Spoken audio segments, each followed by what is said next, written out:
En este video vamos a hablar de elementos finitos rectangulares y vamos a hablar en particular de los elementos que se conocen como elementos Q sub k. Tomamos K un entero positivo, o sea un número natural, y consideramos los espacios de funciones que son combinaciones lineales de productos de un polinomio de grado menor o igual que k en la variable x por un polinomio de un grado menor o igual que k en la variable y. Si uno tomara solamente productos de polinomios de la variable x y de la variable y, eso no sería un espacio, porque sumando 2 no siempre va a ser un producto. Sin embargo, si tomamos combinaciones lineales finitas o sumas finitas de polinomios de productos de esta forma, eso sí es un espacio vectorial. Entonces vamos a considerar Q sub k de esta forma, que eso es lo que se conoce como el producto tensorial de los polinomios de grado menor o igual que k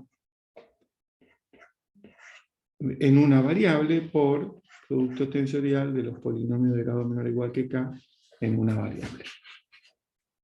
Van a ver, queda como ejercicio, que la dimensión de este espacio Q sub k es lo mismo que la dimensión del espacio P sub k1 que está acá, al cuadrado en este caso porque estamos en dos dimensiones. O sea que va a ser k más 1 al cuadrado.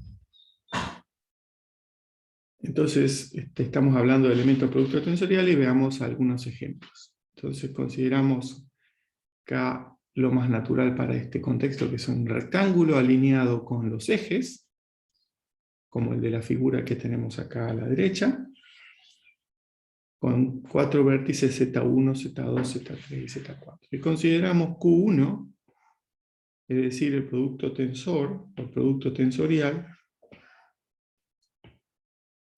de polinomios lineales en una variable por polinomios lineales en una variable. Entonces esto va a ser una suma de polinomios, de productos de polinomios en X por polinomios en Y lineales ambos. Entonces la primera observación que hacemos es que si yo tomo un P en P, vamos a escribir acá arriba, si tengo un polinomio P en este espacio P, entonces P de XY va a ser una suma finita de polinomios P sub J, suma J de P sub J en X, por Q sub J de Y. Entonces, si yo fijo un I0, por ejemplo, esto se transforma en una constante para la variable X, y esto es un polinomio lineal en la variable X. Entonces tengo una suma de polinomios lineales, o de grado menor o igual que 1 en la variable X, multiplicada por constantes. Por lo tanto, esto va a ser un polinomio de grado menor o igual que 1 en la variable X, vamos a ponerlo así. Entonces, eso es lo que dice esta afirmación que tenemos acá. Que si tomo un P en P, entonces cuando me restringo a una recta horizontal y vertical, esa función sigue siendo un polinomio lineal. Esa es la primera observación. Y la segunda es esto que está escrito acá, que dejamos pasar recién, y es que si tomo un polinomio, un elemento P de Q1, si bien es un producto de lineales, como es un producto de suma de productos lineales, siempre va a ser un polinomio de grado menor o igual que 2.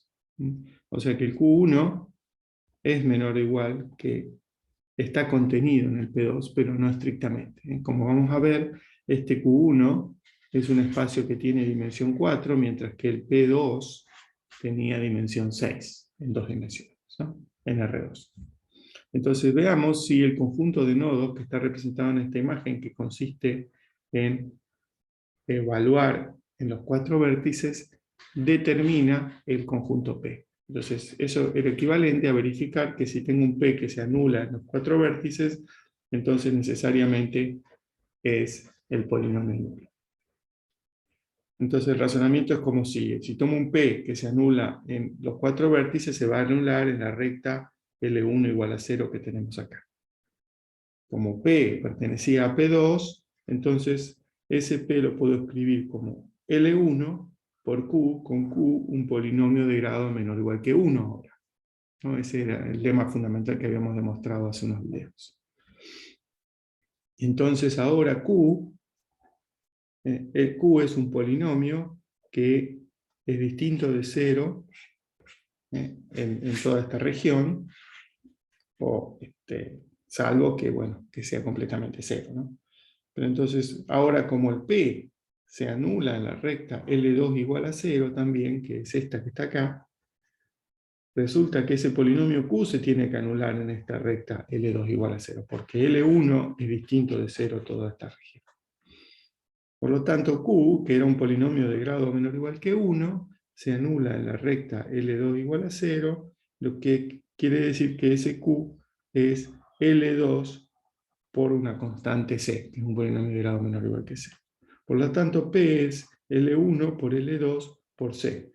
L1 se anula acá, L2 se anula acá, y la constante va a estar determinada por cuánto valga la función en Z4, pero en Z4 el polinomio P vale 0, por lo tanto esa constante C tiene que ser necesariamente la constante 0, y eso quiere decir que P es la función nula, es decir, que efectivamente N determina a P. Muy bien. Pasemos ahora al Q2. Si tengo Q2, voy a tener elementos que son combinaciones o sumas de productos de cuadráticos en X por cuadráticos en Y. Entonces, la primera observación que vimos acá es que si una función está en Q2, al ser suma de funciones cuadráticas por cuadráticas, siempre está en P4 de 2 dimensiones. Es un polinomio de grado menor o igual que 4. En este caso vamos a considerar como variables nodales la evaluación en estos 9 puntos que están sobre esta grilla equidistante. En los 4 vértices, los 4 puntos medios de los lados y el punto medio de la cara. Entonces, la segunda observación es la que tenemos acá arriba, que dice que si P es un elemento de este Q2, entonces cuando tomo el P y lo restringo a una recta horizontal o vertical, necesariamente es una función cuadrática en esa dirección. Entonces, el razonamiento es como sigue. Empiezo con una P en Q2, que se anula en los 9 puntos indicados en la figura, de Z1 hasta Z9. Entonces, en primer lugar, P se anula en la recta L1 igual a 0, que es esta que está indicada acá en la base. Porque se anula, porque es, cuando la miro sobre esta recta, es una función cuadrática, y una función cuadrática que se anula en 3 puntos diferentes es nula. Y L1, como siempre, era una función lineal que determinaba esta recta, que acá L1 era mayor que 0 y de este lado L1 menor que 0. Entonces, como P se anula ahí, podemos decir que P se puede escribir como P1 por L1. Vamos a escribirlo L1 por P1. Con P1, un polinomio, si el original era de grado 4, este es un polinomio de grado menor o igual que 3, en 2 dimensiones. Ahora, esta función P se sigue anulando sobre la recta L2 igual a 0. ¿Por qué? Porque en L2 de nuevo hay 3 puntos y sobre esta recta la función P es una parábola cuadrática y se anula en 3 puntos. Por lo tanto, P1 se anula ahí, porque L1 no es igual a 0 sobre esa recta. Como P1 se anula en esa recta, P1 es igual a L2 por P sub 2, con P sub 2 en el espacio ahora de funciones cuadráticas. Y entonces P, que es L1 P1, es L1 por L2 por P sub 2. Y seguimos de la siguiente manera. Ahora la función se anula también en estos 3 puntos, por lo tanto en toda esta recta que es la L3 igual a 0. Entonces la P sub 2 se tiene que anular en esa recta. Y resulta que entonces esto es L1, L2, L3 por P sub 3. Con P sub 3, un polinomio lineal ahora, de grado 1. Vamos a escribir esto acá. Bien, y ahora P sub 3, como la función se anula en estos 3 puntos, P sub 3 se tiene que anular sobre toda esta recta. Y entonces esto es lo mismo que L1, L2, L3, L4 por un polinomio que es de grado 0. Y al ser de grado 0 lo podemos escribir como una constante. Y entonces el polinomio P que habíamos partido que se anula en los 9 puntos, al anularse en los que están sobre las 4 rectas indicadas en la figura, resulta que tiene que ser funciones lineales L1, L2, L3 y L4 por una constante C. Pero como se anula en este punto Z9 que quedó afuera, esa constante C tiene que ser 0 y entonces P es la función constantemente 0. Entonces, de acá estamos viendo un patrón, que es la manera de definir los nodos para que determinen exactamente a la familia Q1, Q2 o Q3. Cuando vayamos a Q3, en lugar de dividir en 2 los intervalos, lo voy a dividir en 3 por 3, voy a tener una grilla de puntos equidistantes. Las familias Q sub K tienen nombre. En el caso de Q sub 1 se llaman los elementos bilineales. Van a ver en el ejercicio que esta es una base para esos elementos. Todo producto de polinomios y suma de productos de polinomios lineales en X y en Y se puede escribir como una combinación lineal de una constante, más una constante por X, más una constante por Y, más una constante por XY. Los Q sub 2, el espacio Q sub 2 son las funciones bicuadráticas, que son funciones de la forma que tenían las bilineales, más términos de la forma x cuadrado, constante por x cuadrado y por x y cuadrado y por y cuadrado. Si uno quiere observar una forma general de esto, todos los términos tienen potencias de x y de y, cada una de las cuales es menor o igual que 2. Entonces las bicúbicas van a ser las combinaciones lineales de a y j por x a la y por y a la j, donde el y y el j son ambos menores o iguales que 3.